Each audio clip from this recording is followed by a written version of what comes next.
এমন এক অদৃশ্য সংকট যা আধুনিক বিশ্বকে একেবারে থামিয়ে দিতে পারে। কিন্তু প্রশ্ন হল, কোন সেই অদৃশ্য গ্যাস যা সবকিছু অচল করে দেওয়ার ক্ষমতা আছে? উত্তরটা খুব সহজ কিন্তু বেশ অবাক করার মতো। হিলিয়াম। আসলে এটা শুধু বিজ্ঞানের ব্যাপার না, এই সংকটের মূল কিন্তু লুকিয়ে আছে ভূ-রাজনৈতিক সংঘাতে। ব্যাপারটা হল, বিশ্বের মোট হিলিয়ামের প্রায় ৩০% আসে কাতার থেকে। আর ঠিক এখানেই সমস্যাটা। কাতারের সবচেয়ে গুরুত্বপূর্ণ প্ল্যান্টটাই এখন বন্ধ হয়ে আছে। শুধু তাই না, সমস্যা আরও বাড়ছে, হিলিয়াম সরবরাহের প্রধান রুটটাও প্রায় বন্ধ। এর ফলে কি হচ্ছে? শত শত কন্টেইনার সমুদ্রে আটকে আছে আর হিলিয়াম উবে যাচ্ছে। ভাবা যায়, আটকে থাকা প্রত্যেকটা কন্টেইনারে প্রায় $1 মিলিয়ন হিলিয়াম আছে। কিন্তু এই সম্পদটা স্থায়ী না। ৩৫ থেকে ৪৮ দিনের মধ্যেই এই হিলিয়াম হাওয়া হয়ে যায়। তো প্রশ্ন আসতেই পারে, এই গ্যাসটা এত জরুরি কেন? কারণ এটাই হলো আমাদের আধুনিক প্রযুক্তির সবচেয়ে বড় দুর্বলতা।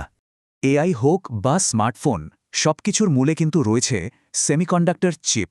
আর নিখুঁত চিপ বানাতে চাই আল্ট্রা কুলিং, আর তার জন্যেই হিলিয়াম অপরিহার্য। কারণ তাপমাত্রার সামান্য এদিক ওদিক হলেই পুরো চিপটাই নষ্ট হয়ে যেতে পারে। আর সবচেয়ে বড় কথা হল, এই কাজের জন্য হিলিয়ামের কোনো বিকল্পই নেই। এর প্রভাব কিন্তু শুধু আমাদের ফোনে সীমাবদ্ধ নয়, স্বাস্থ্যসেবা থেকে মহাকাশ অভিযান সবই এর ওপর নির্ভরশীল। হিলিয়াম না থাকলে হাসপাতালের এমআরআই স্ক্যান পর্যন্ত পুরোপুরি বন্ধ হয়ে যেতে পারে।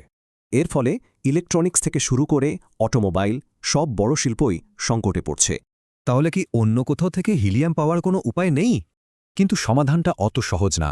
অন্য বড় সরবরাহকারী দেশগুলো হয় নিষেধাজ্ঞার অধীনে, নয়তো অপর্যাপ্ত। সোজা কথায়, এই মুহূর্তে পুরো বিশ্ব যেন একটা ফাঁদে আটকা পড়েছে।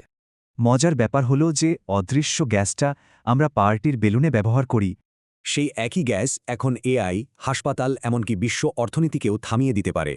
এই ঘটনাটা একটা বড় প্রশ্ন তুলে দেয়।